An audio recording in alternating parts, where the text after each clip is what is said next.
We testing machines. Ari's here.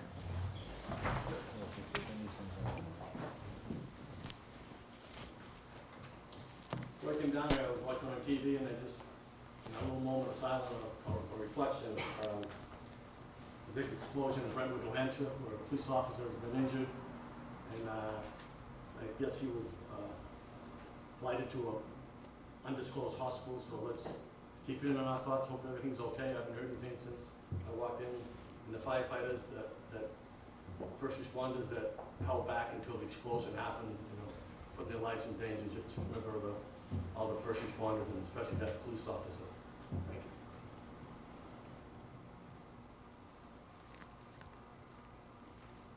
you. Thank you. I pledge allegiance To the flag. To the flag of the United States of America, and to the republic for which it stands, one nation, under God, indivisible, with liberty and justice for all.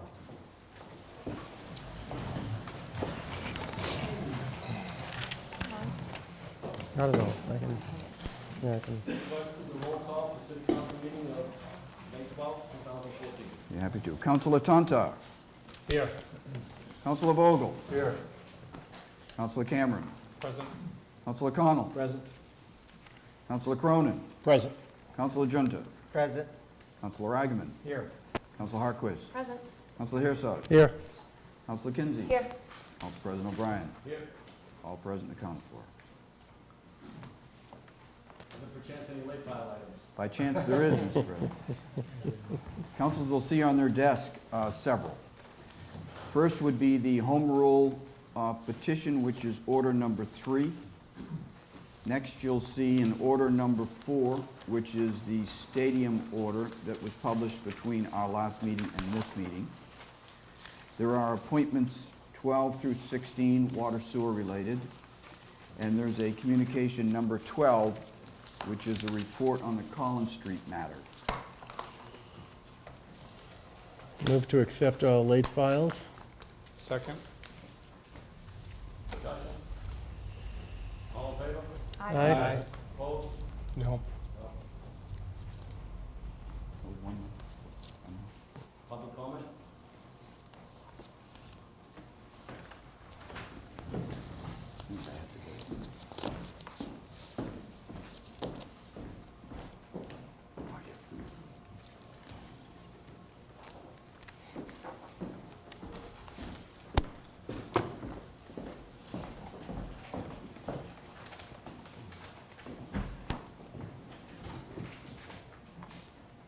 Lisa? Hi, my name is Lisa Bassage. I'm the business manager for the Department of Public Works, the Water and Sewer Division. And I just want to respectfully ask that you accept the late submittal that we have for the appointments of the new Water and Sewer Joint Commission. It's a critical timing for the new commission as we're reviewing fiscal year 2015 water and sewer rates that need to be approved in June for 2015 rates. So if accepted today as a late submittal, second reading for the next city council would allow us to do a meeting of the Joint Commission early in June to set the fiscal year 2015 rates. So thank you. That motion?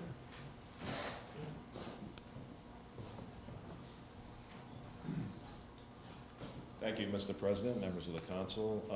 I only became aware of this, I think, last week. By the way, I'm Doug Losey, 17 Alberta Ave. And I'm not sure how much influence or how much authority you may have over this, but there's a mandate, state mandate, that is requiring us to basically pave over our street corners versus bricking them. And I would encourage you to apply any influence you have or any favors you might be able to bring in to ask the state to at least hold back or ask DPS to hold back in terms of going any further, especially on State Street, High Street, and the more historic areas of the city, because this will certainly degrade the historic character of our streetscapes.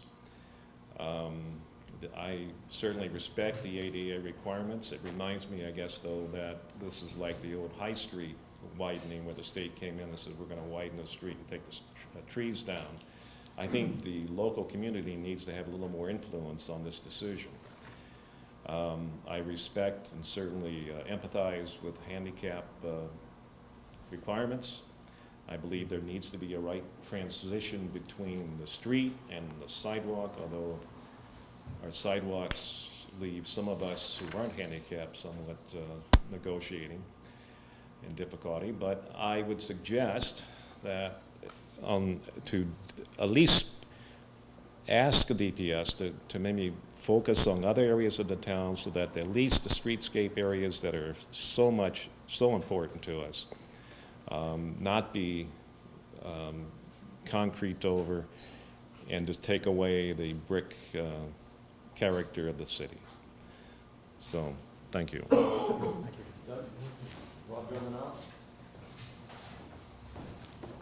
Thank you, Mr. Council President. Good evening, members of the City Council. Rob Germanauer, 2 Ashland Street. I'm here tonight in the hopes of getting a final vote on the second reading for the parking issue at Ashland Street. To Phil & Sons' credit, they've done a great job in the last few weeks of not parking in the street, rehearsal, if you will, of what the street could be like. And I'm going to stand here and say to you, strangely enough, that I'm not an advocate of residential parking only in the city. I don't think it would be fair to inundate our fine city clerk / parking clerk with requests for resident-only parking. But in this particular instance, where they have their own off-street parking and they didn't utilize it well, I think it's warranted.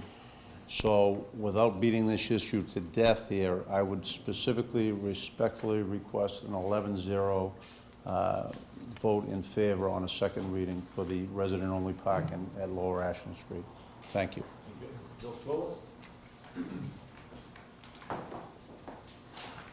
Thank you, Mr. President, members of the council.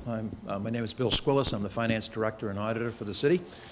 And it's a pleasure to address you regarding Ethan Manning's appointment to the position of finance director and auditor for the city.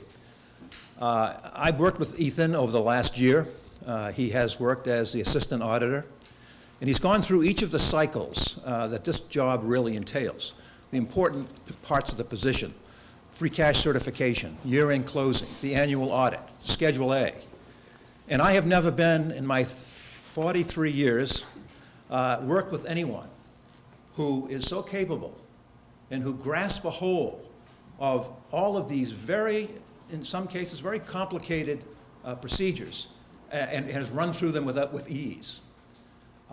We are fortunate in this city to have somebody not only who has the technical skills and the motivation to do an outstanding job, but he's bringing us a new dimension of expertise in the areas of computerization, automation, which will really bring Newburyport into the next century in a very, very positive way.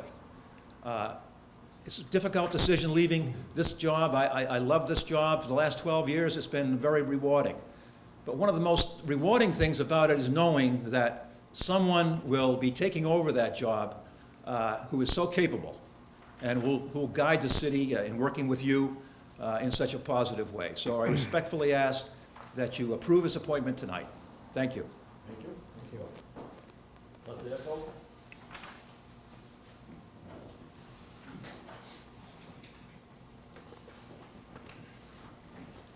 Mr. President and members of the City Council, I am here to introduce myself. I am Leslie Echold, 36 Warren Street, and I'm a nominee for the NRA. That's fun. Check that out. Which one? Another side to me. No, the NRA. And I should have introduced myself at the last meeting, and I apologize for not doing that, and I'm just here to introduce myself. Thank you. All right, all right. Independent Redevelopment Authority. Mayor's comment to budget submittal presentation. Thank you, Mr. President, members of the City Council. Before you, you have your 250th themed cover for your FY15 budget presentation, and I will take a few minutes and a moment to run through a few slides just to give you an overview of what you have before you.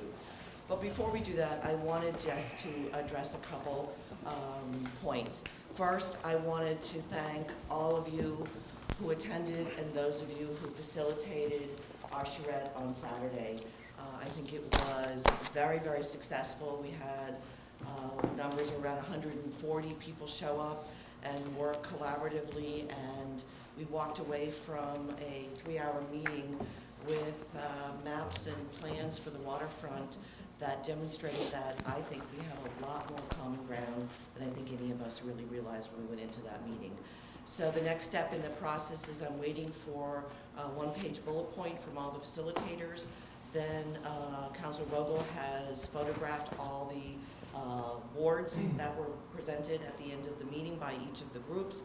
Those will be posted on the website, and they'll be set up in a way for people to weigh in with comments. And then at that point, once we review all of that information over the next several weeks and have a chance for the public to weigh in, we will then regroup and figure out where our next steps and come back before the council and move forward.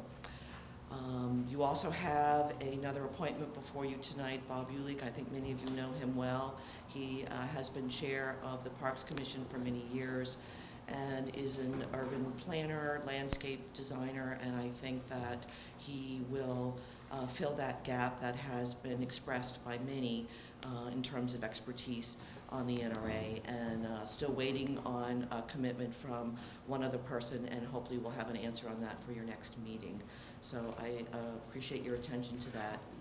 The other piece that I wanted to just briefly talk about is I'm very disappointed in the home rule position that has been put before you tonight. I am not supportive of it. I do not support it. I will not support it. I will veto it in any way, shape, or form at this point.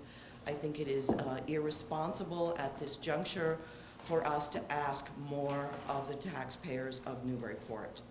The taxpayers in June 5th, 2 years ago, came through in a very large way for us and supported 3 debt exclusions that ended up creating, for the senior center and 2 school projects. That created an additional burden for the average taxpayer, which is around $6,300 and change per year, added $350 to their tax bill. Plus you look at, we didn't raise to 2.5%, but raised only 1.75%. That still added the total increase this year of $485 to the average taxpayer. Then you add the approximate $200 that taxpayers are now picking up because of the water and sewer projects. We gave a 10.1% increase to the schools this year. The superintendent has clearly stated, when I don't have to spend time on the school building projects, which will happen in the fall, I can devote my time to moving our schools forward. Give me the 10.1% and let's see what I can do.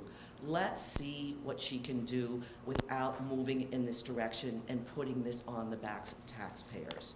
The other piece to keep in mind is we have 2 schools that are closing. The youth center, the Kelly School's been closed, that we are putting on the market for adaptive reuse. That will bring in additional revenue.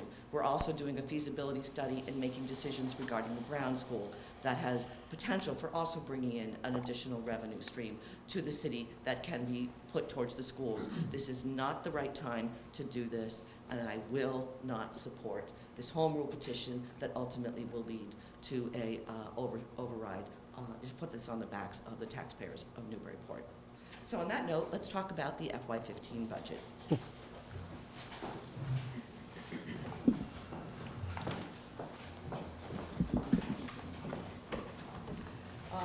Before we start, again, I just would like to extend my sincerest thanks to my finance team for the city, who has just done an amazing job in helping to support the finances of this community and keeping us moving on the right path. But in particular, Ethan Manning and Peter Lombardi have done an amazing job coordinating and pulling together this final document that you see before you.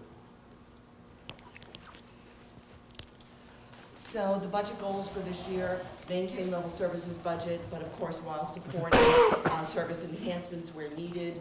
We always continue to use conservative revenues. We base our budget and build it on the Governor's House 1 as opposed to any of the increases that are added to the budget as we move forward to ensure that we are able to meet our expenditures with the revenues coming in. Again, this will be the third year in a row that we have been able to balance our budget without using free cash or any of our stabilization funds. These are very important criteria, especially on our bond rating, and part of the reason why our bond rating was upgraded to AA+ this year. We were able to manage employee benefits and associated costs while also accounting for cost of living and incremental pay raises for city personnel. We have developed a very workable 5-year capital budget. You were able to receive it April 1st according to the new charter, and we are beginning, you have another plan before you in terms of addressing the next round of equipment and capital needs in the city. We believe the budget document is accessible, clear, and comprehensive, and it will be posted on the website. It's on the website already, so thank you, Ethan. And we're very proud of the fact that this is the second year in a row that we received the Governor's Finance Officer Association Distinguished Budget Presentation Award. And again, this is an organization that reviews budgets in Canada, the United States, and there's probably a couple dozen in Massachusetts. 1 dozen in Massachusetts that have received this award. It also certainly helped us with our bond rating. So revenue sources, again, our net revenue is $56.3 million, and as you can see, the majority of our revenue is from our property taxes, and the remaining from next largest source of revenue is the $7 million from our state aid that we receive, and then license and permits, 0.7, penalty and interest, 0.3, other excise, meals tax, hotel, 0.7, motor vehicle, 2.1 million, our excluded debt, 2.5, new growth, 0.4. This is for buildings in development that have not reached final completion yet and are coming onto the tax rolls. And so that brings us to 56.3 for our revenues this year. This is a comparison of over the past, since FY 06 through 15 in terms of where we are in terms of our net state school funding and net local aid. As you can see, general government is on the top line. We're about 2.4, and we've had big dips in our Chapter 70 and school aid funding, but we're starting to make a slow climb. I think one of the promising pieces about this budget process this year at the state level is Governor Patrick is putting together a Chapter 70 task force, which is really important for us to begin to look at the education funding. In addition to that piece, Senator Ives has put together in the Merrimack Valley, all the communities are working together to come up with a plan to present regarding circuit breaker and special education funding. This is our expenditures, as you can see in the budget. Right here, our largest piece of the pie, 45.3, is education. These are our shared expenses here. Debt service, public safety, general administration, public service, planning and development, and social services.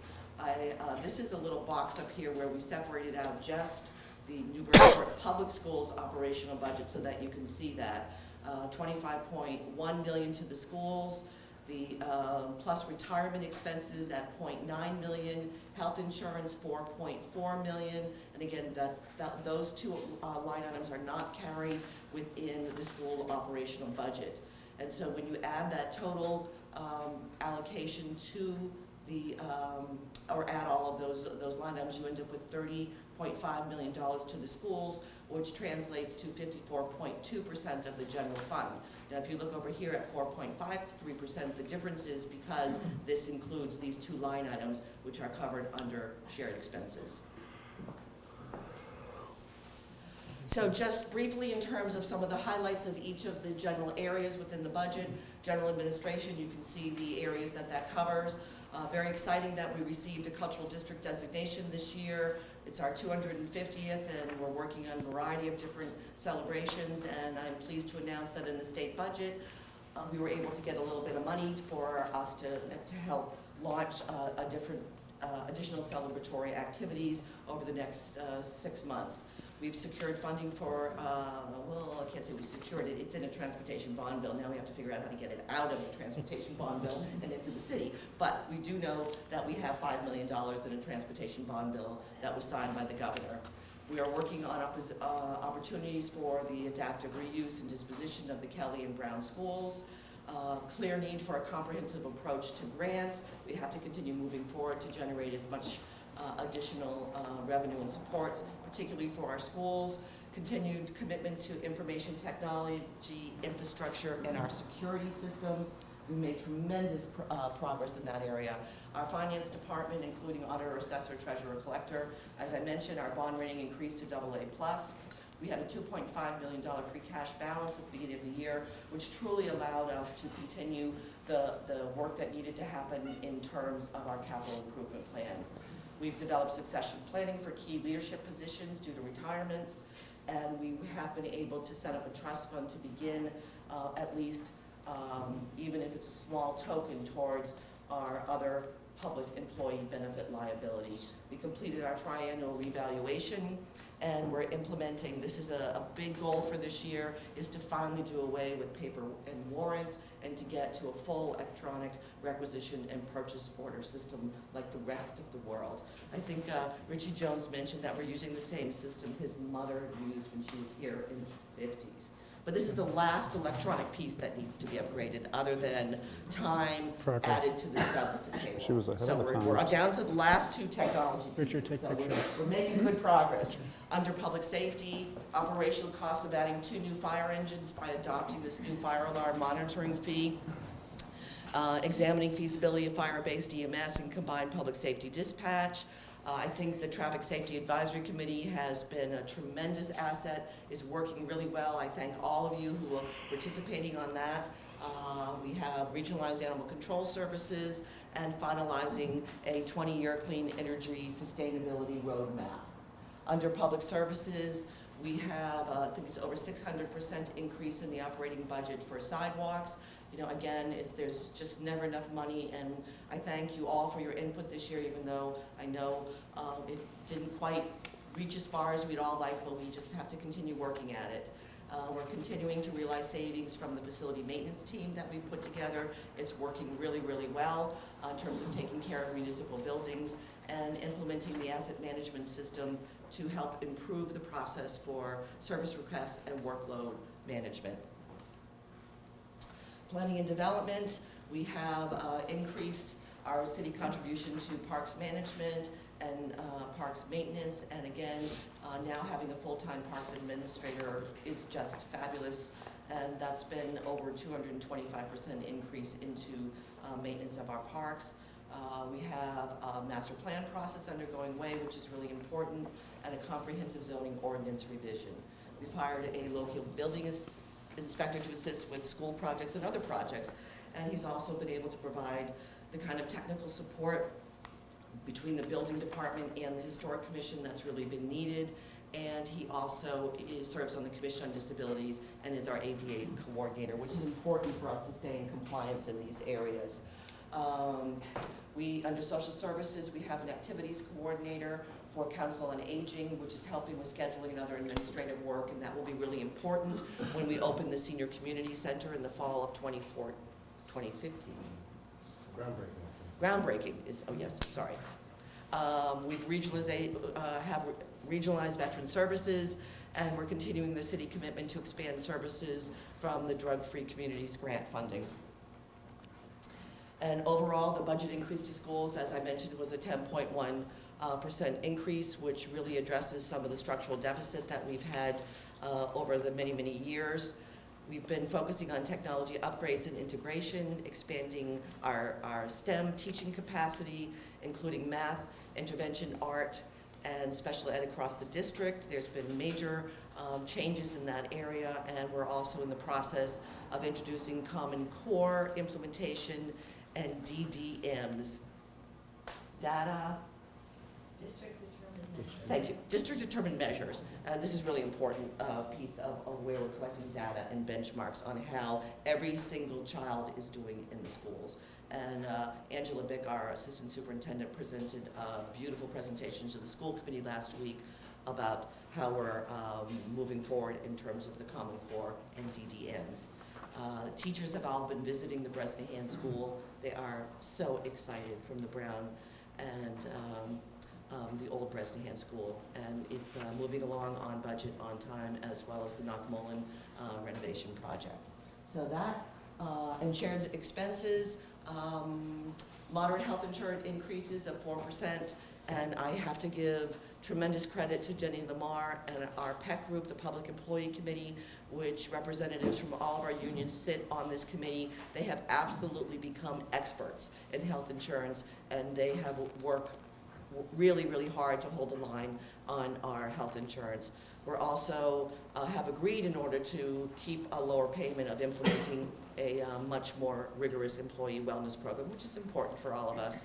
And we also, by pre-funding our retirement payments, because the state now, instead of giving us quarterly payments, are paying us on a monthly basis, so we were able to take a chunk of money and pre-fund our retirement payments up front, saving us $80,000.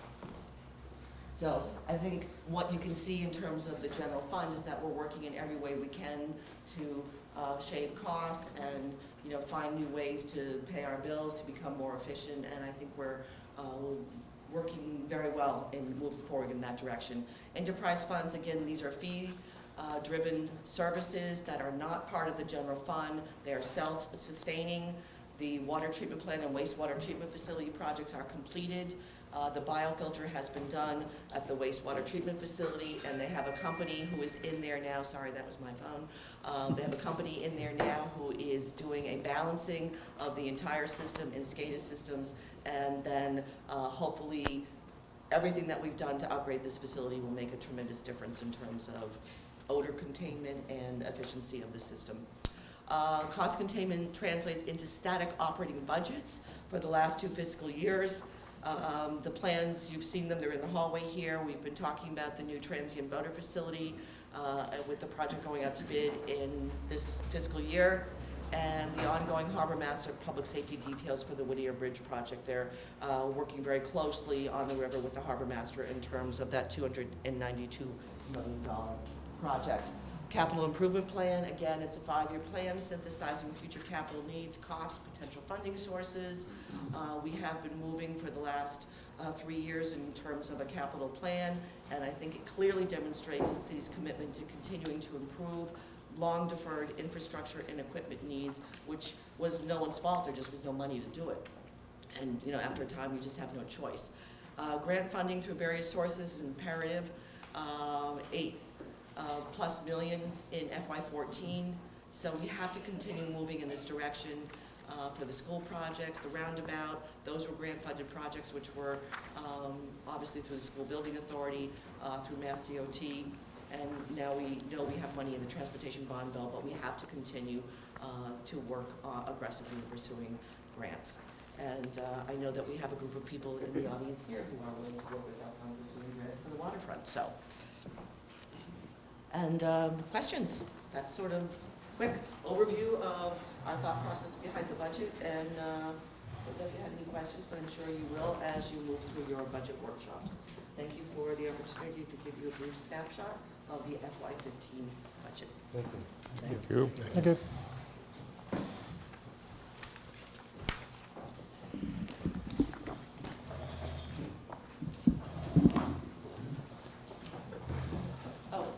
One more thing. The reason the late files were in for the water sewer was because it was my fault. I had...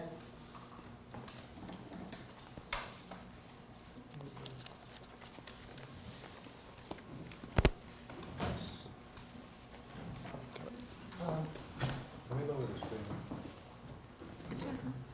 I just wanted to let you know that I know that we try very hard to get everything in on time for the agenda. But what had happened was All of the existing water and sewer commissioners did exactly as I had requested, to submit their resume, letter of resignation, and then they sat in a folder. And I left for the mayor's spring conference and it never hit the agenda, so I apologize, but we don't have a water or sewer commission now. So it's really important that we move forward and receive and file. I'm not asking you to do anything out of your normal schedule. Receive and file tonight, and then confirm on your meeting on the 27th. The first joint meeting of our new Water and Sewer Commission will be on June 4th. So thank you, and I apologize for that error.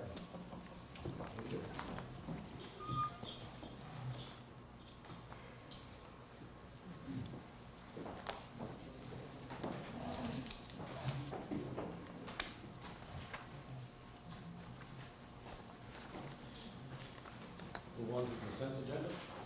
The consent agenda this evening consists of the approval of the minutes for the April 28th meeting. There's one transfer, auditor insurance claim $1,155 to water equipment maintenance, same amount. That's in for approval. There are 10 communications, one's been removed. First communication is a letter from Jessica Rhines regarding traffic on Gypsy Lane / Hoyts. And that is to be referred to public safety. Second is an intermunicipal animal control agreement with West Newbury to be referred to general government. The third communication, roadway and sidewalk update, has been removed at the request of Councilor Cronin. Fourth is the stormwater permitting status update, which is to be referred to public utilities. Fifth is the All Women in One Lucky Guy half marathon, September 14th, 2014, to be referred to public safety. Sixth is the Youth Services Grant Summary Application, receive and file. Seventh is a block party, 24 Hancock Street, partial street closure, May 24th, 2014, that's in for approval. Likewise, a block party on Eagle Street to be held June 21st, 2014, in for approval. The pension investments communication is to be received and filed. That's number 9. Number 10 is a letter from Market Basket regarding their position on plastic bags. That's to be referred to Neighborhood and City Services. There are 3 appointments. The first one has been removed at the request of Councilor Vogel. That's Robert Eulig.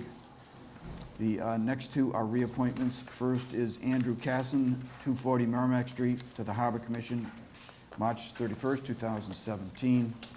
And lastly, James Knapp, 24 Cutting Drive, to the Harbor Commission until May 1st, 2017. That's the consent agenda as amended. Anyone wish to take anything else? What is the wish of the council? Motion to approve as amended. Second. All in favor? Aye. Opposed? Move on to the regular agenda. Regular agenda consists of 4 transfers. First transfer is from free cash, $255,170 to multiple detail attached, same amount. Move to refer to Budget and Finance. Second. Discussion, Council Cronin? Could the clerk just read these for the public, Absolutely. or just highlight them? Maybe the sheet.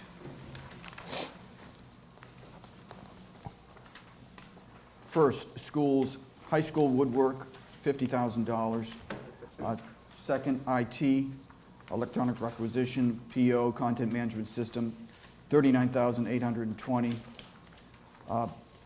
Third is the parks, purpose, Knock Molen baseball field, preliminary design, $4,950. Fourth, schools, defibrillators, $4,870. Next, DPS, Highland Cemetery granite post, $13,204. Next, fire station alert, PA system, logging recorder, $36,246. Next, police reflective jackets, $13,500. Next, library carpet replacement, $16,700. Next, DPS street sweeper, $67,000. Next, DPS Virginia Lane tree planting, $8,880, for a total of $255,170. further discussion? Motion for the budget and finance, all in favor? Aye. Opposed? Next transfer, transfer 3. General fund free cash, $238,241. To snow and ice labor, $29,132. And snow and ice expenses, $209,108. Motion to refer to budget and finance. Second. Any discussion? Just a small bit of discussion, Mr. President. Usually we kind of just move this money around because we don't feel like we have much control over the weather in the winter. We always underfund this in the beginning of the budget and then add that money in from some source. But I think it would be worth having a discussion with DPS just about our use of in-house vehicles, contractors. I think this year, much like either 3 or 4 years ago, was a year where the piles became rock solid, and it was a tough winter. And I think it'd be worth just going over with them the process of how they go about removing snow. No further discussion? For the budget and finance, all in favor? Aye. Opposed? No. Transfer 4. Transfer 4 is for the amount of $471,078 to the following school expenses, $250,000. Fire overtime, $100,000. DPS streetlights, $120,000. Retirement appropriation, $1,078. Move to refer to budget and finance. Second. Discussion? All in favor? Aye. Opposed? Transfer 5. Energy recycling solid waste fee, $21,580 to Health Department salary, energy recycling coordinator, same amount. Motion to refer to budget and finance. Second. Any discussion? All in favor? Aye. Opposed? No. Move on to communication.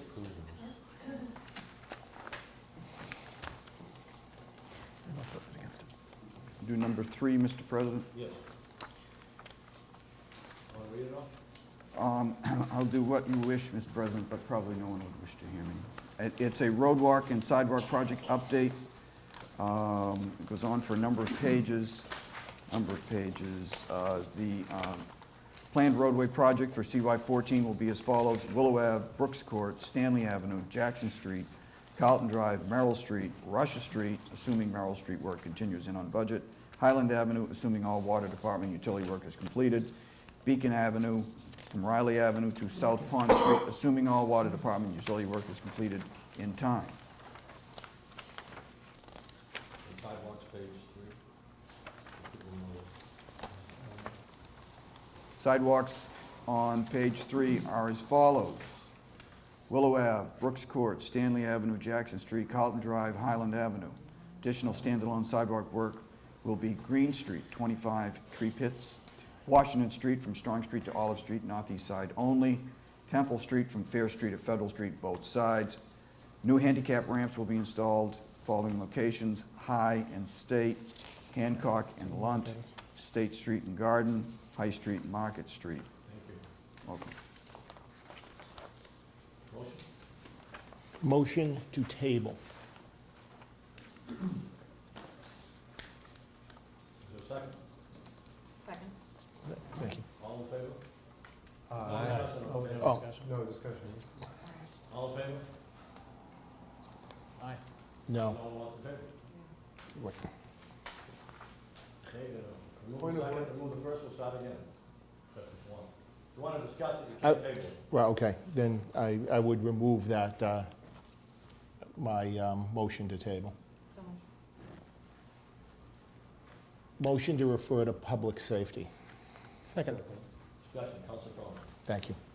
Sorry, but I got to go by rules. Yeah, I understand that. I understand that. I was trying to make it easy. Charlie would be very happy with these, I guess. Yeah. The reason that at this point, I just don't want to receive and file this is there's a couple of things going on here. I have a couple of quick questions and then a couple of comments, if you can indulge me. First, Mass DOT has come up with some money that I believe it is from the federal government incentive program of past years that's been spread out.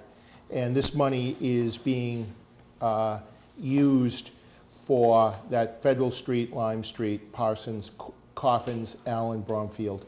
And it's no dollars to the city, but this is a lot in our historic part of the sidewalk.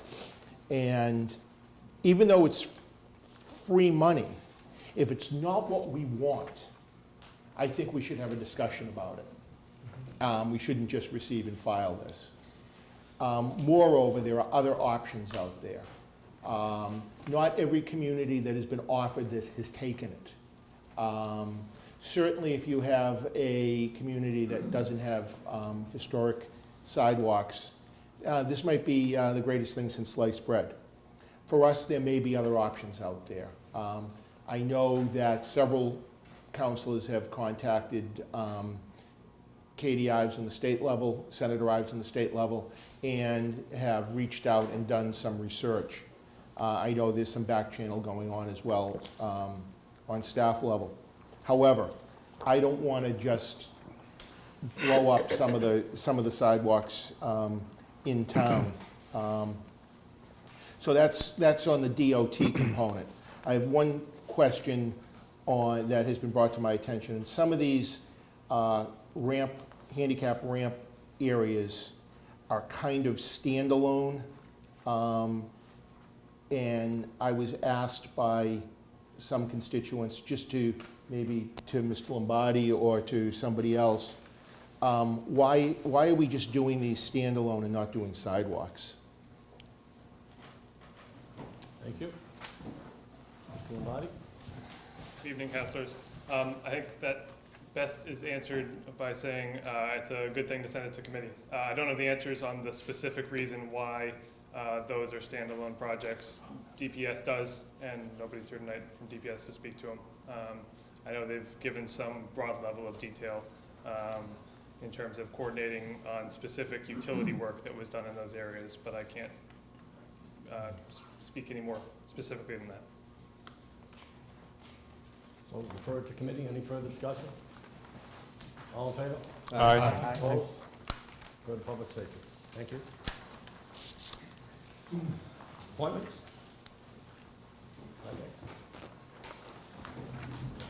Communications. Communications.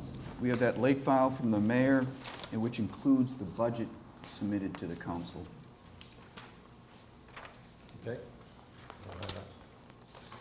That would need to be it. That need to be.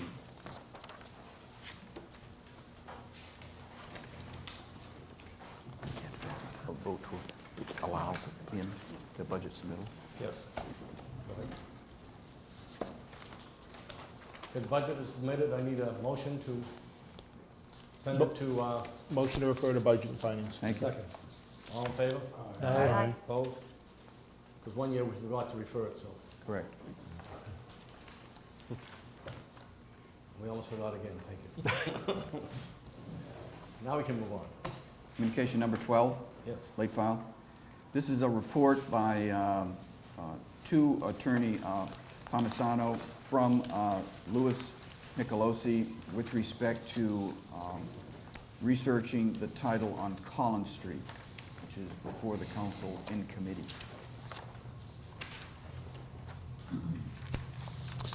Motion to refer to Planning and Development. Thank you. Second. Any discussion? All in favor? Aye. Opposed?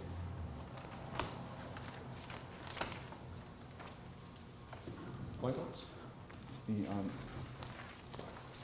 number 1, Robert Ulig, 10 Ocean Street, Newburyport Redevelopment Authority, until March 1st, 2017. Motion to refer to Planning and Development. Motion to receive and file and refer to Planning and Development in the Committee of the Whole. Second. Discussion? Right? Thank you, Mr. President, fellow councilors. Just hoping Mr. Ulick was going to be here this evening so we could direct questions at him. And as you know, we have a number of these high-level appointments coming our way, and hopefully we'll find a smooth and easy method for vetting and understanding these individuals. As it stands, of course, we could ask this individual to have 11 separate meetings and drink a lot of coffee. As it is, I look forward to meeting him in the meeting. And I appreciate your support. Thank you. Any further discussion? All in favor? Aye. Opposed? No. No. Roll call.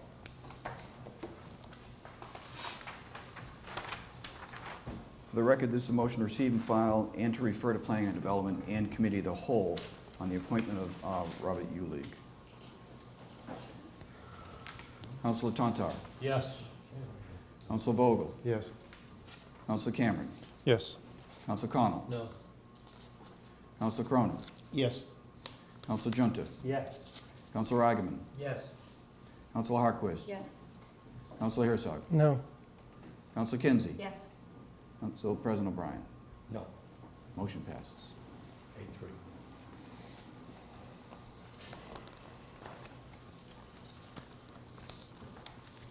Next.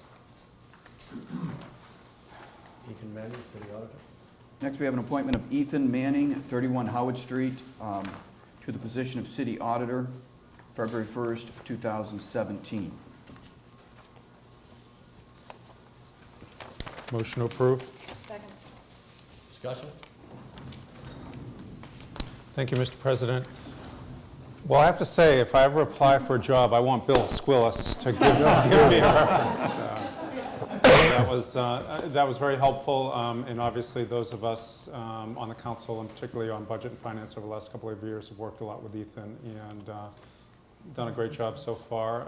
Big shoes to fill, and I very much appreciated Mr. Squillis' endorsement, and thank you, Mr. Squillis. I don't think we formally thanked you yet, and I'm not sure exactly when you're departing us, but certainly thank you for your service. But Ethan's done a good job.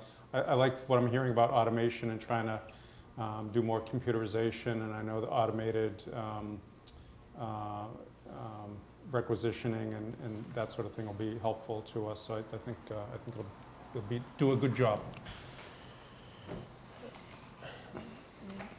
Does anyone like to make this in one reading? Because we've already had one reading of Ethan Manning as Finance Director, and due to an error, he has to be sworn in also City Auditor. So if we could do them both together, I would entertain a motion to rescind that last one and do a City Auditor at one reading. I'll withdraw that motion So move your, Thank you. and move. So moved. It is now a motion for appointment of City Auditor in one reading, One reading, waive the rules, yes. and that was moved by Councilor Cronin and seconded by, Sure. Yes. sure. I like Ethan. Any discussion? We need a roll call. We do. Roll call. So roll call for the appointment in one reading of Ethan Manning to the position of City Auditor. Councilor Tantar. Yes. Councilor Vogel. yes. Councilor Cameron. Yes. Councilor Connell. Yes. Councilor Cronin. Yes. Councilor Junta. Yes. Councilor Agaman. Yes. Councilor Harquist. Yes. Councilor Herzog. Yes. Councilor Kinsey. Yes. Council President O'Brien. Yes. Congratulations. Now we'll take the appointment of Ethan Manning as Finance Director. Need a motion? Move to approve? Second. Discussion? Question? Roll call. It's the second reading for the appointment of Ethan Manning to the position of Finance Director. Councilor Tantar. Yes. Councilor Vogel. Yes. Councilor Cameron. Yes. Councilor Connell. Yes. Councilor Cronin. Yes. Councilor Junta. Yes. Councilor Agaman. Yes. Councilor Harquist. Yes. Councilor Herzog. Yes. Councilor Kinsey. Yes. Council President O'Brien. Yes. Motion passes. Yeah, Finance Director. Congratulations.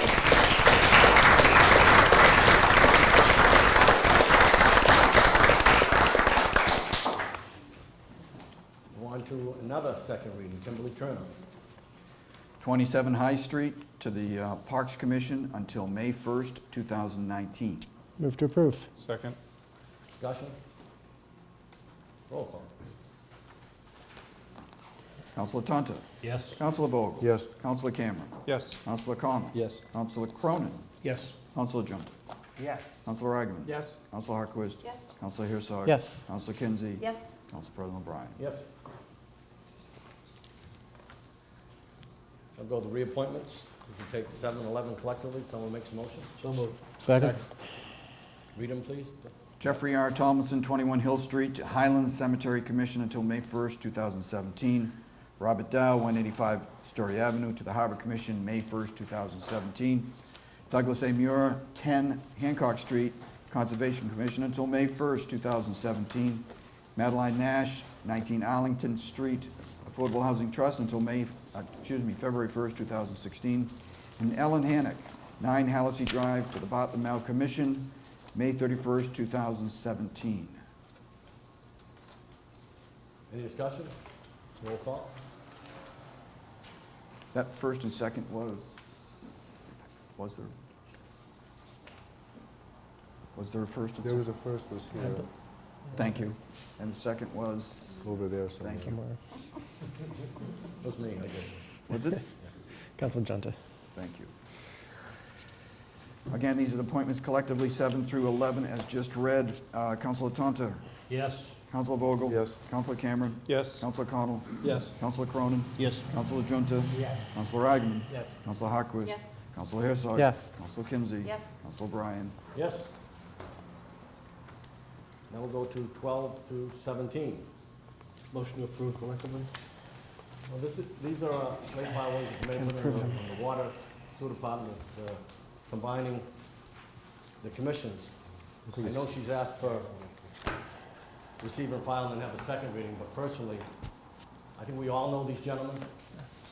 They've served this city very well, and I don't know what purpose it would serve to go to another meeting. So I would like to approve it all in one reading so they can start the work. So moved. So moved. Second. All in favor? Aye. Opposed? So we need a roll call, right, sir? Roll call. I think it'll be 11 Should I read the appointments with air? Read the appointments. First, Robert A. Cook, 19 Everett Drive, until May 1st, 2016, Water Sewer Commission. Next, David Hanlon, 68 Warren Street, Newburyport, Mass., until May 1st, 2017, same commission. They're all the same commission. Yes. Roger E. Jones, 37 Storybrook Drive, Newburyport, until May 1st, 2015, Water Sewer Commission. And Edmund L. Kelly, 24 Dorothy Lucy Drive, Water Sewer Commission, May 1st, 2017. John Tomez, 38 Storybrook Drive, Water Sewer Commission, until May 1st, 2016. That is it. Roll call. Again, for those water sewer appointments, Councilor Tonto. Yes. Councilor Vogel. Yes. Councilor Cameron. Yes. Councilor Connell. Yes. Councilor Cronin. Yes. Councilor Junta. Yes. Councilor Agaman. Yes. Councilor Harquist. Yes. Councilor Herzog. Yes. Councilor Kinsey. Yes. Council President O'Brien. Yes. Approved unanimously in one reading. Thank you, councils. Appreciate it. Mr. Thank you all. President. Move on to orders.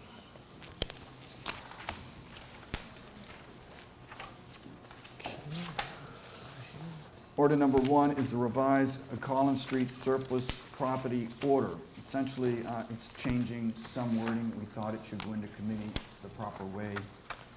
Motion to refer to planning and development. Second. Discussion? All in favor? Aye. Opposed? Refer to planning and development. Order number 2. Order number 2, you'll see, is a blank order, just to have the order in committee so that we have one coming out filled in, I'm sure, at whatever date that is, whether it's June 9th or not. And that Right. Motion to Let's approve hear. budget and finance. Thank you. Second. All in favor? Aye. Opposed? Thank you. Late file order number 3. Order number 3, shall I read it, Mr. President? Yes. Please. You would, Dated please. Thank you. May 12th, 2014. It's a home rule petition. Reads as follows: City of Newburyport does hereby petition the General Court to pass an act for the City of Newburyport relative to provisions of GL 59, Section 21C. Notwithstanding any general or special law to the contrary, the City of Newburyport may, in accordance with the procedures for a vote of the local appropriating authority and then upon voter approval as set forth in 5921C, assess in total taxes in excess of the amounts allowed under Chapter 5921CB for the sole purpose of supplementing the education budget from the time of the passage of the override until such time as an underride vote is taken in accordance with the procedures of 5921C. And further, that said amount shall be equal to 6% each year of the total approved amount for the school department budget for the city as passed by the City Council and approved by the mayor. The approved amount shall be the school department budget in the same fiscal year, base amount, in which the passage of the override vote base year takes place, increased each year by at least 2.5% in excess of the immediately preceding base amount. Each year, following the approval of the base amount, cities shall raise outside the tax levy limit as part of this override an amount equal to 6% of the approved amount, which shall be appropriated in addition to the base amount for the school department budget for the city. School department budget for the purposes of this special law shall include all local and state contributions to fund the public education of its students as reported to the Department of Revenue, provided that the General Court may reasonably vary the form and substance of the requested legislation within the scope of the general public objectives of this petition. This act shall take effect upon its passage. Submitted jointly, Councilor Allison Harquist and Megan Kinsey. Motion to refer to joint ed and budget and finance. Second. Discussion? Mr. President, Councilor Kinsey? some background first. Per a recent school budget meeting, 36 personnel and the corresponding programs were cut in fiscal year 2004 through 2007, and they've never been replaced. In fiscal year 2015, the budget again was in danger of being underfunded, and that might have meant more cuts to personnel and programming. Funding at the state level via Chapter 70 remains a significant problem with no change in sight. And while charter schools are fabulous options for our students, they are, the way they are funded is a detriment to our public schools and their operational budget. So how did this come before you? Our constituents who either have students in our schools or believe that education is one of the highest priorities of our city, for lack of a better way to put it, they have been freaking out as of recent. They have made their feelings known to some of their elected officials, and they want a plan just in case the problem only grows worse. What if the city didn't find a way to fund the budget? What if there are more cuts in the future? It's been 10 years since the original cuts. We've had a treading water budget since then. First, and I need to underline this and embolden it, capitalize it, this is not an override. This is not even a first step to an override. This is a tool just in case the ball gets dropped in the future. Next, this is not something the council is imposing on the people. Rather, this is a result of many concerned parents and constituents who are trying to weave a safety net for our district. The safety net is something that would only be employed if the constituents again asked us to act on their behalf with a ballot question for an override. And this is not what they're doing currently. When you put up a safety net, it's not because you're expecting to fall, it's just in case. This is a democratic process, and it is my hope that we serve our constituents by giving them this chance for which they have asked. I take no offense if you don't approve it. I'm not moving this order for my sake. I don't think you are as either, Councilor Hartquist. And this is about our constituents who want just a chance to create a backup plan for themselves. So I ask that it goes to joint ed, it goes to the Council of the Whole, just so it can be vetted for the sake of our constituents. So joint ed budget finance, right? Yes. Oh, I'm sorry, you said budget and finance, sorry, yes. Councilor Harper? Thank you, Mr. President. I just want to add that I did have a conversation with the mayor. I just wanted to let the councilors know. And she did say she wouldn't approve of this. She used different language. She didn't say she was going to veto it, but she did say she didn't approve it, which I completely respect. If this does anything but ignite a conversation amongst the councilors and the community, then we've done our jobs as councilors. This is not a school issue. I'm so tired of hearing that this is a school issue. A lot of us have kids in the school system, and it needs to be a community issue. It needs to be a city issue. The councilors, city councilors need to get involved. So if this does anything but ignite a conversation, I can sleep well at night. Thank you. Councilor Con. I'm wondering if the sponsors would accept a friendly amendment and that it also be referred to the committee of the whole. This is a matter of broad public interest, and I think that there are many other councilors who sit on neither of those committees who would like to participate. And I would move that it be, include the city of the whole, council of the whole, excuse me. Second. So moved. Is there a second? Megan? Second. Discussion on the amendment? All in favor? Aye. Opposed? No.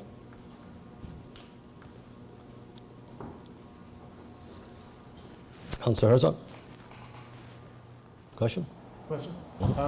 Thank you, Mr. President.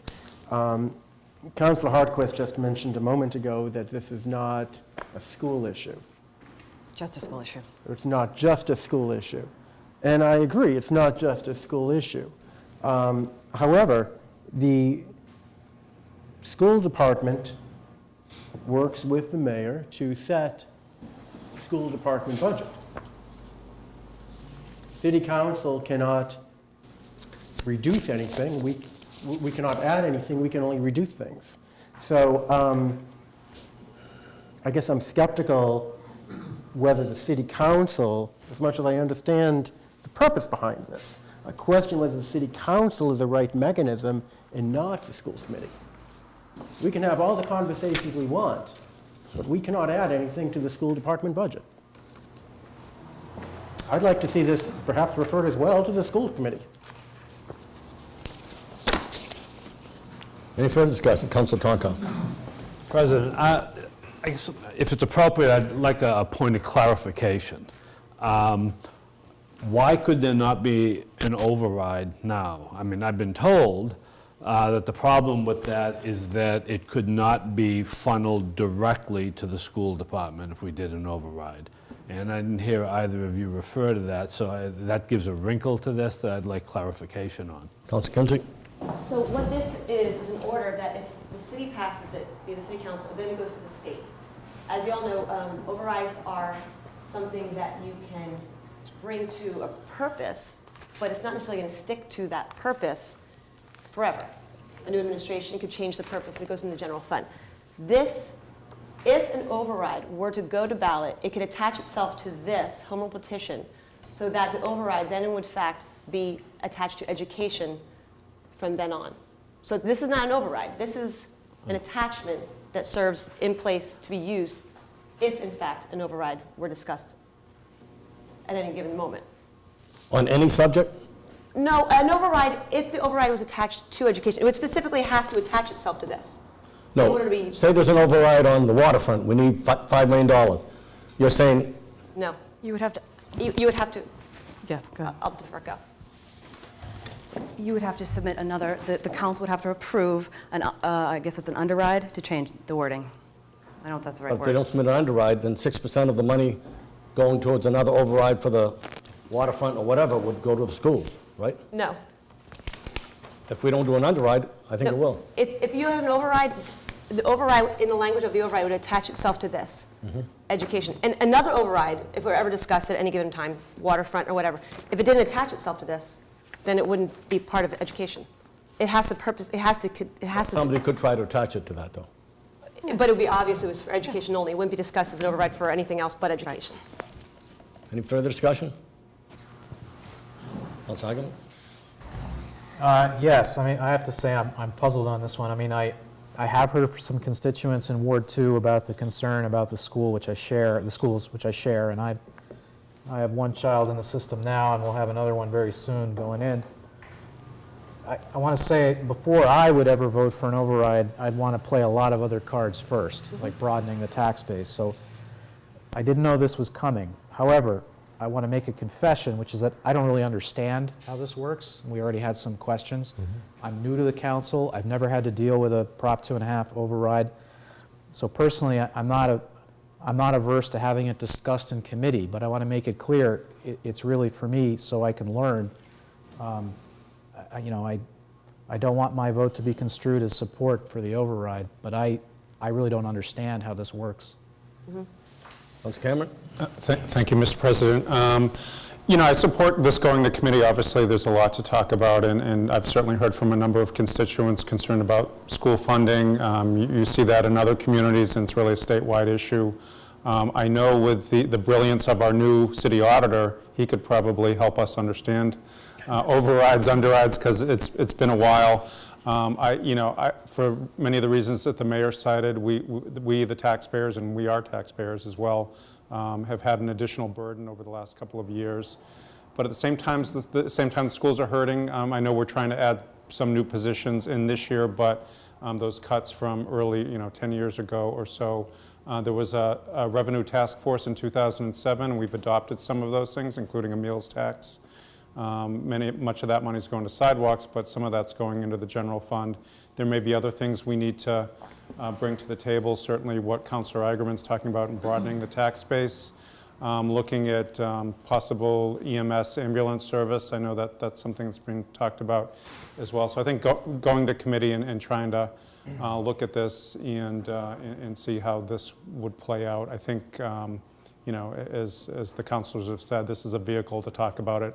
Otherwise, the council's not as involved. But we will be looking at the school budget as part of the budget workshop process. So I think, this will be another opportunity to look at it. Councilor Cronin?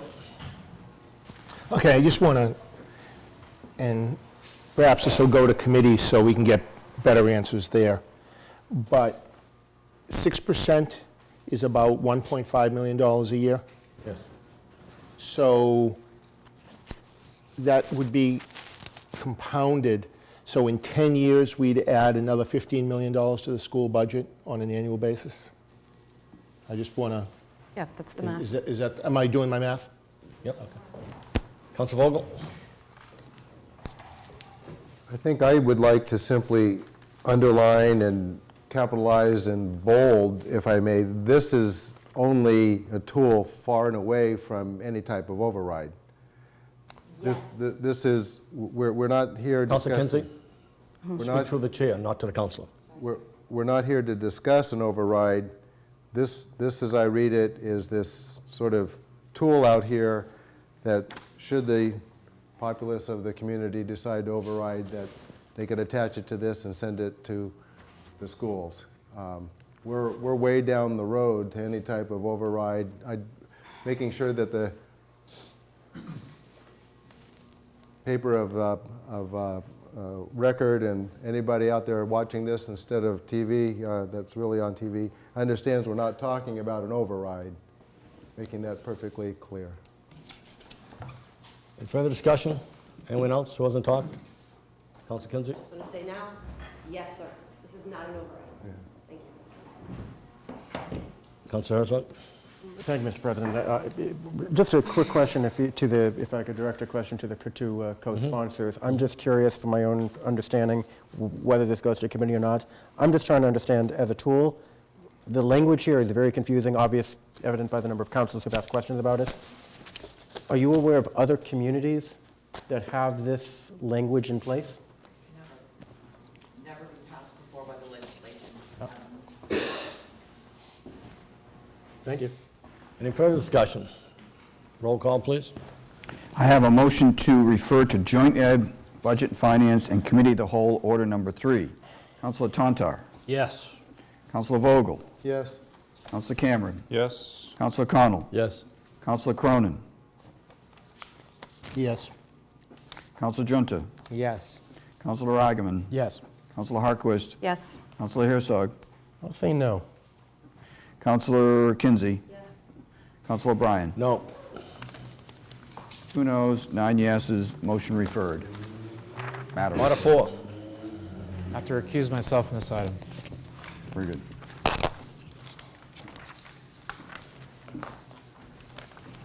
Order number 4 is the now published bond order in the amount of 1.634 million.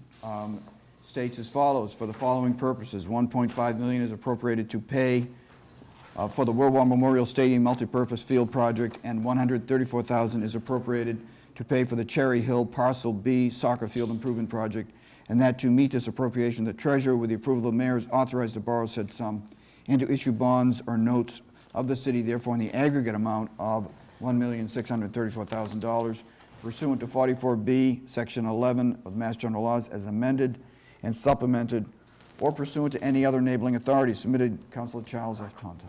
Motion to approve. Second. Discussion? Roll call?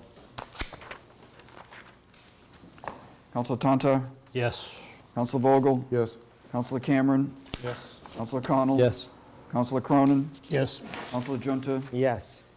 The record reflect Councilor Eigenman is recused himself. Councilor Harquist? Yes. Councilor Herzog? Yes. Councilor Kinsey? Yes. Council President O'Brien? Yes.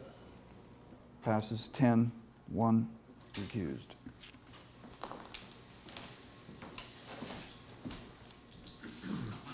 Move on to ordinances.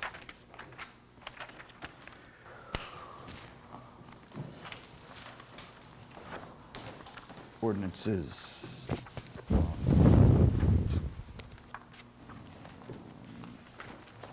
Second reading, ordinance number 1, section 13-136, stop intersections, add Pond Street, westbound traffic at the corner of Greenleaf Street, Green Street, northbound traffic at the corner of Merrimack Street. Motion to approve. Second.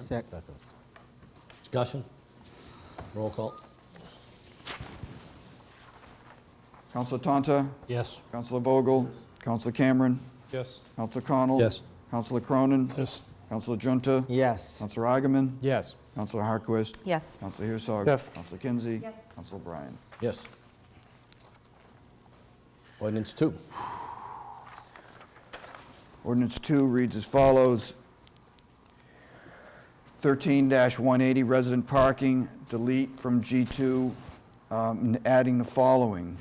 Is defined in subsection A3, Ashland Street, beginning at the lower corner of Ashland Court, proceeding northerly on the westerly side of Ashland Street, to a point 6 feet north of the property line between 2 Ashland Street and 345 Merrimack Street, beginning at the lower corner of Ashland Court and proceeding northerly on the easterly side of Ashland Street to Merrimack Street.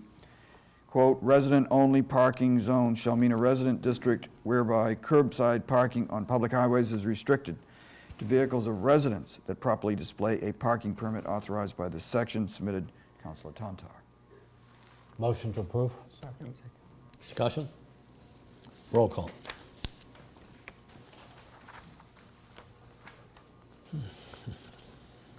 Councilor Tantar. Yes. Councilor Vogel. Yes. Councilor Cameron. Yes. Councilor Connell. Yes. Councilor Cronin. Yes. Councilor Junta. Yes. Councilor Eigenman. Yes. Councilor Harquist. Yes. Councilor Herzog. Yes. Councilor Kinsey. Councilor Bryan. Yes. Ordinance 3. Ordinance 3 is Fire Prevention, Chapter 7, Section 7-4, Annual Master Box Connection Fee. Each fire alarm user shall, on or before July 1st of each year, remit to the city treasurer collector a connection fee of $300 for each master box connection to the municipal fire alarm system. Submitted, Councilor Edward C. Cameron. Motion to approve. Second. Discussion? Roll call? Councilor Tantar. Yes. Councilor Vogel. Yes. Councilor Cameron. Yes. Councilor Conter. Yes. Councilor Cronin. Yes. Councilor Junta. Yes. Councilor Eigenman. Yes. Councilor Harquist. Yes. Councilor Herzog. Yes. Councilor Kinsey. Yes. Councilor Bryan. Yes.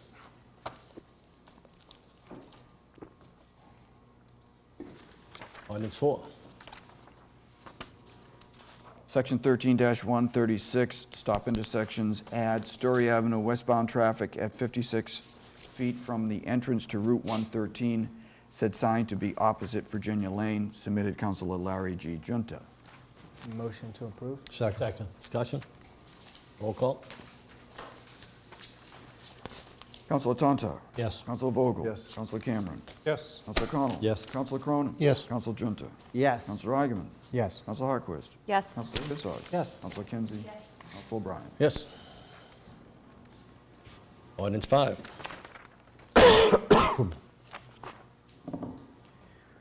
Chapter 2, Administration, Article 2, City Council, add Section 2-45, Salary of the City Council. Members of the City Council shall receive on an annual basis a salary equal to 8% of the annual compensation of the mayor, effective the first Monday in January 2016. President of the City Council shall receive an additional amount of $1,000 effective the first Monday in January 2016. Submitted, Councilor Thomas F. O'Brien.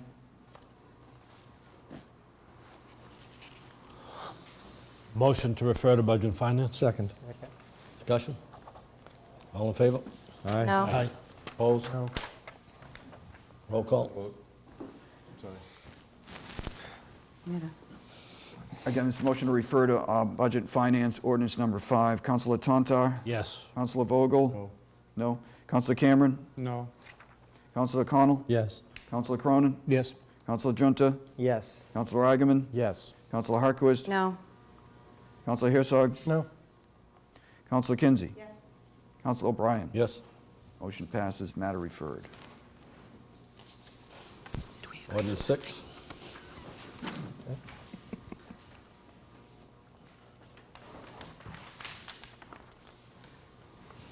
Again, Division 1, generally, boards, commissions, and committees, add Section 2-61A, salary of the school committee. Members of the school committee shall receive on an annual basis a salary equal to 4% of the annual compensation of the mayor effective the first Monday, in January 2016. Vice chair of the school committee shall receive an additional amount of $1,000 effective the first Monday in January 2016. Submitted Councilor Thomas F. O'Brien. Motion to refer to Budget and Finance. Second. Discussion? All in favor? Aye. Opposed? No. No. Roll call?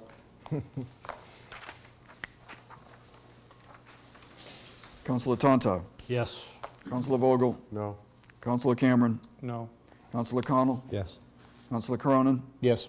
Councilor Junta? Yes. Councilor Agaman? Yes. Councilor Harquist? No. Councilor Herzog? No. Councilor Kinsey? Yes.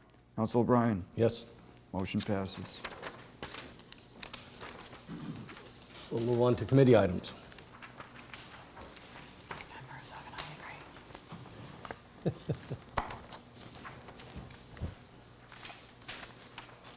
Budget and Finance? President, I'd like to remove item number 3, the capital improvement plan. Second. All in favor? Aye. Opposed? Motion to approve. Second. Discussion? Councilor Cronin? During discussion in the Budget and Finance Committee, we voted 3-0 to accept this, not to approve this, which I think may be a nuance, but is different.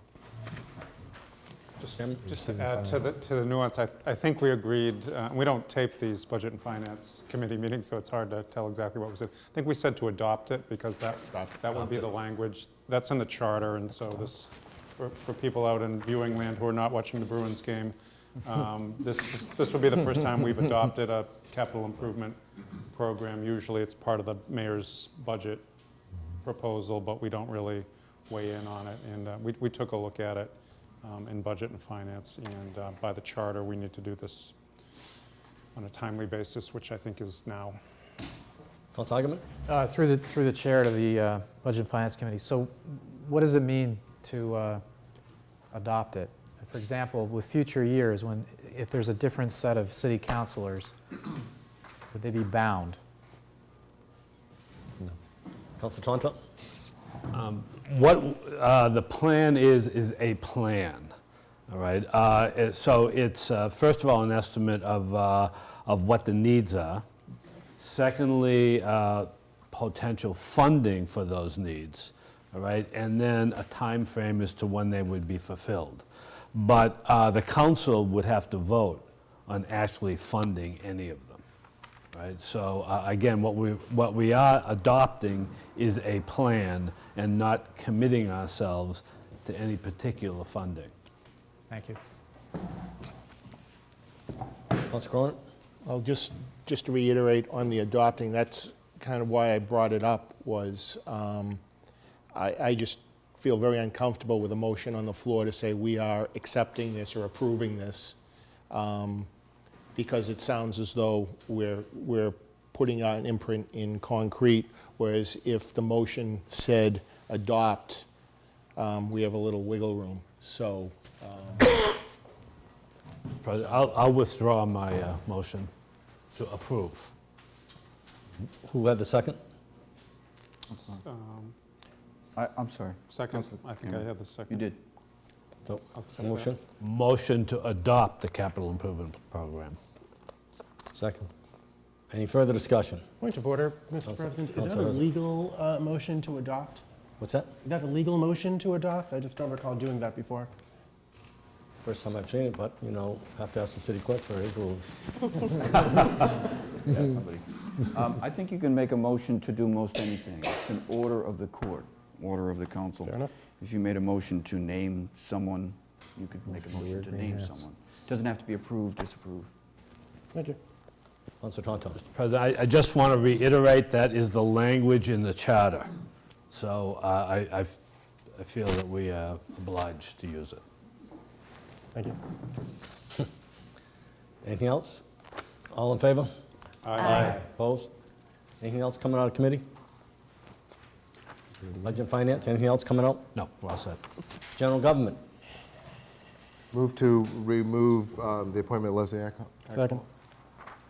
All in favor? Aye. Opposed? Motion, point of order. So we're going to remove this and report it out. We're going to report it out, and then it stands to the council as to what to do next. Is that where we left that? Well, we're going to make a motion to approve, I would think. Yeah. There'll be a second. There'll be discussion. You would state what the General Government Committee discussed. Right. And then if anyone wants to ask the candidate any questions, you'll come before the microphone and we'll ask questions of the candidate. Okay. And then from that point, it goes, we do with it as we approve it or approve the appointment or whatever. We have to approve it in one reading because we haven't approved it yet. I understand. That's why this week I said receive and file and send to committee. I understand. So we won't have to do that. So if you're going to approve it in one reading, you got to take those motions back and start again. So, But that's up to you guys. right. My effort to bring this out of committee, and I'm sorry to be lame about this, my effort to bring this out of committee is, what is the motion that I need to do to bring this out? Sorry, audit committee. It's out of But now committee. you have to make a motion to approve in one reading or have the person come back in 2 weeks for the second reading. You have to approve it all in one reading because we never received and filed it. Take it all together in one reading. Yeah, okay. And then report it out of committee in that It's discussion. already out of committee. But when is the discussion about what was it? After discussion, after it's approved, if you make a motion to approve in one reading, waive the rules, approve it in one reading, if there's a second, there's discussion, That's when it then gets. there's your questions. Thank you. Yes. All right. So a motion to approve in one Reading. One reading. Second that. Discussion, And waive the rules. and waive the rules. And waive the rules. And with the rule. Now discussion, if anyone have any questions, or you want to report what the committee had said? Thank you very much. Okay. Thank you for indulging my question. I know that in my effort to sort of raise the awareness of the candidates for the NRA, I sort of experimented a little bit by sending this to the General Government Committee, and I know I kind of muddied the waters just a bit. We did have a good meeting that included obviously the mayor and the council president and myself, and a few things that happened in the meeting that I thought were of interest. What I had hoped would come out of the meeting a little bit was to kind of maybe set a plan out, set a direction out, and kind of understand who else might be coming down the pipe for us to take a look at. And the mayor wasn't interested in sharing that with us until she had conversations with those people, and I thought that was interesting. So other than hearing about Bob tonight, we haven't heard of any others, at least not in that meeting. She did make reference to an urban design candidate, so we did that. One of the things that came out of the meeting is that, as we know, the NRA can't meet quorum, and there are bills to pay. There's some, help me out with this if you will, there's some other discussions that need to go on with the Waterfront Trust and so on and so forth, and all these things need to take place. And so the biggest effort here is to get this quorum going, or get a quorum in place so we can start the movement again on the things that need to get done. We talked with the mayor about what the next leg would be, and that would be this collaborative effort to obviously to bring a resolution to the waterfront. I guess in the Waterfront Trust there's some surveys and so on and so forth that has to go on that need to take place. I mentioned early on that in no way, shape, or form was this any discussion about Leslie or about the candidate. As I said, she would be my ideal candidate. She's spoken publicly about an open waterfront, or however those terms are you want to use it. This was simply about procedure and about bringing discussion about who's serving on these high-level boards to the council. And so there was a vote of 3 in favor of approving her for this appointment. Did I cover all the bases? Yes. Thank you very much. Does anyone have any questions of the candidate? Leslie, could you come to the microphone, please? Thank you. Did I get that right? Councilor Herzog? I'm sorry, no, I had a question in general, but not for the candidate. Okay, my question for the candidate would be, could you give us your views on what the future of the waterfront would be in your vision? Well, I really see the NRA's job is to represent the will of the people with regard to the waterfront. And I think it would be our job to collect those views. I think the charrette was a very successful start at that process. And I think there is a lot of consensus around the subject, around the idea that we'd like to see the park expanded. As parkland, we'd like it to be publicly owned. There seems to be acceptance of some kind of visitor center with bathrooms, but I don't know the size of the location. There will be questions about how the NRA property is to be transferred and owned. There will be questions about the condition of the land and how to deal with that. And also there's some transfers of property going from, I think I have this right, from the NRA over to the Waterfront Trust, and they will be looking at that. Councilor Junta? Do you see the Waterfront Trust taking over that NRA land at some point? Would you support that? I don't have a final opinion about that, Larry. I haven't come to a conclusion. But I do think that whatever is decided, it should be the general will of the public. I do see myself as trying to be a vehicle for what the public wants, what the citizens want. Thank you. And I would hope if there's a, you know, if this becomes an issue, that it becomes publicly discussed. Very good. Any further questions? Do you have a question, Councilor? Is it? Not for the candidate. No. Thank you, Leslie. Okay, thank you. So the motion to approve. Waive the rules and approve in 1 reading. Councilor Herzog has a question. Thank you, Mr. President. If I could just direct I have nothing but praise for Ms. Eckhold. I've spoken with her many times about this issue and other issues in the city, and I think she'll do a great job. I just have a procedural question, perhaps if I could direct it to the clerk, if not to the mayor's office. My understanding is Leslie is currently a member of the Fruit Street Local Historic District Committee. And my question is, if we approve this tonight, whether we would need to designate her a special employee of some sort, so she, because my understanding is most people cannot typically serve on multiple boards without some council approval.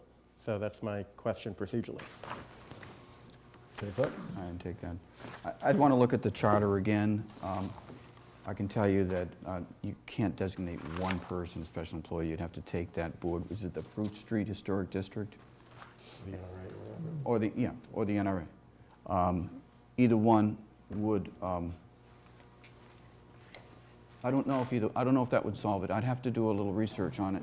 There's a prohibition generally in the charter that we've never dealt with before about wearing 2 hats, and that could mean someone could resign, or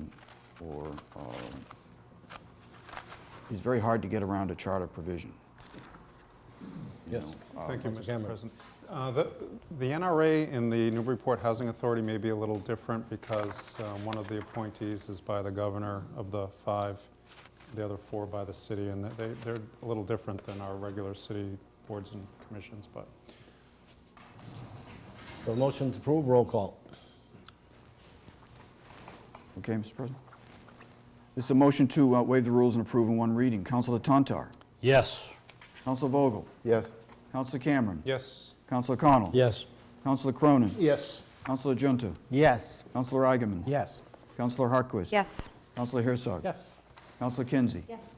Counsel Bryan. Yes. Motion passes. Congratulations. Congratulations. Good Joint luck. education. Comes with a bottle of aspirin. Thank you. License and permits. Thank you, Mr. President. Motion to remove item number 3, block party at Cherry Hill Soccer Field. Second. All in favor? Aye. Opposed? Go ahead. I'd like to make a motion to receive and file. Second. Is there a second? Discussion? Thank you, Mr. President. This was sent to the City Council in error. It is an application to have a block party at Cherry Hill on their soccer field in their parking lot. So I spoke to Mr. Johnson, explained what the process was and what he needed to do.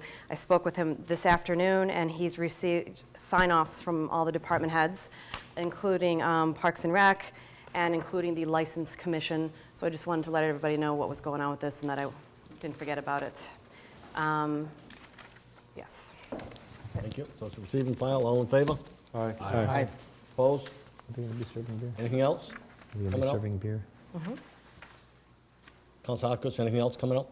I'm sorry. Go ahead. Yes. May I just answer his question? On Or what? is it too late Too late. from the block party? Is it life threatening? No, it's not. We'll No, pass. let's move on to something else. Sorry. Yes, I did. Motion to remove item number 2, Newburyport Lions Club eyeglass box. Second. All in favor? Aye. Opposed? Motion to approve. Second. Discussion? Council Harkis? Thank you, Mr. President. License and permits met this evening with the president or vice president of the Newburyport Lions Club. They're looking to install an eyeglass collection receptacle. It looks like a USPS mailbox. It's actually an old one. However, it will be yellow. And we discussed a few locations, one being out here on Green Street, but we didn't like that because they had to be installed in bricks, and then it was too close to the mail slots. So we came up with the location at the library. So if you're looking at the library, it would be close to the left corner of the building. It's definitely still on State Street. It's not on Harris Street. I know that they're doing some work there, but it's right against the building, right on State Street. It's not in the way. Again, it's going to be yellow. They typically paint it a bright yellow. We've asked them to mute it a little bit, so it'll be a nice, pretty yellow. And it will have a sign on it that says, eyeglasses only, no books, no mail. The library director will have a key to the box, as well as the USPS mailbox, what are they called?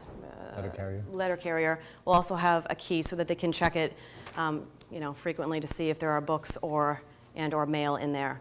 So again, license and permit met this evening, and we voted 3-0 in favor of placing the eyeglass collection box right next to the library. Further discussion? All in favor? Aye. Opposed? Anything else? That is it, Mr. President. Thank you. Neighborhood and city services? Nothing at this time. Planning and development? Nothing at this time. Public safety? Motion to remove item number 1. Second. All in favor? Aye. Opposed? Motion to approve? Motion to approve? Second. Could you read it, please? The Section 13-136, stop intersections, add Russell Terrace extension on the southerly side at the intersection of Russell Terrace. Submitted Councilor Larry G. Junta. Any discussion? Councilor Junta? I just want to note that this was a request by the neighbors. There's a cul-de-sac at the end of Russell Terrace that the kids play at, and this is an intersection with Russell Terrace Extension. So the stop sign is to make the intersection safer for the kids to play. Thank you. Councilor Tonton? President, and we would note that it doesn't affect anyone but the people in that neighborhood who want the stop sign there, so it's... Any further discussion? Councilor Junto? Yeah, just an extra note, this is a dead-end street, so it is really specific to the neighborhood. All in favor? Aye. Opposed? A roll call, it's an ordinance, excuse me. Okay, Mr. President. Councilor Tonto? Yes. Councilor Vogel? Yes. Councilor Cameron? Aye.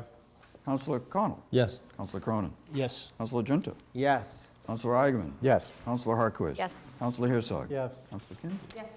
Councilor O'Brien? Yes.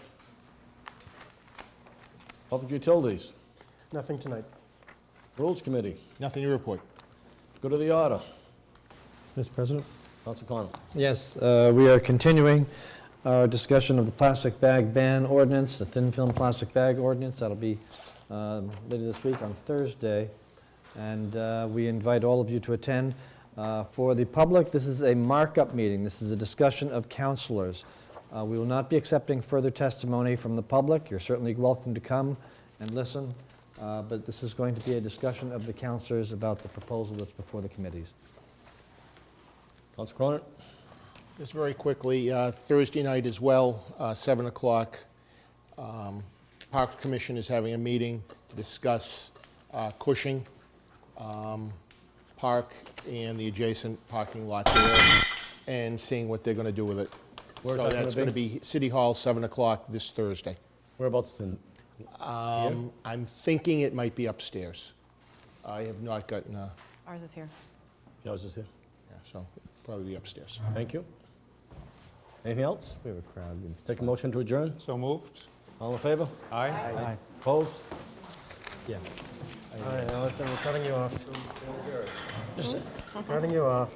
I was wondering if you had an announcement, but also...